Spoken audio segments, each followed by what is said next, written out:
ಮಾರುತಿ ದೇವಸ್ಥಾನದಲ್ಲಿ ಎಣ್ಣೆಯನ್ನು ಕೊಡ್ತೇವೆ. ಯಾಕೆ ಕೊಡ್ತೇವೆ? ಎಲ್ಲರೂ ಕೊಡ್ತಾ ಇದ್ದಾರೆ, ನಾವು ಕೊಡ್ತೇವೆ.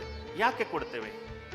ಹೀಗೆ ಪ್ರತಿಯೊಂದು ಪ್ರಶ್ನೆಗೆ ಏಕೆ ಮತ್ತೆ ಹೇಗೆ, ಇದು ಶಾಸ್ತ್ರಭರಿತವಾಗಿ ಉತ್ತರ ಮತ್ತು ವೈಜ್ಞಾನಿಕ ರೀತಿಯಲ್ಲಿ ಉತ್ತರವನ್ನು ನಾವು ಫಲಕದಲ್ಲಿ ಮತ್ತು ಧರ್ಮ ಶಿಕ್ಷಣದಲ್ಲಿ ಕೊಡ್ತೇವೆ. ಈ ರೀತಿ ಧರ್ಮ ಶಿಕ್ಷಣ ಫಲಕ ಗ್ರಂಥಗಳಿವೆ.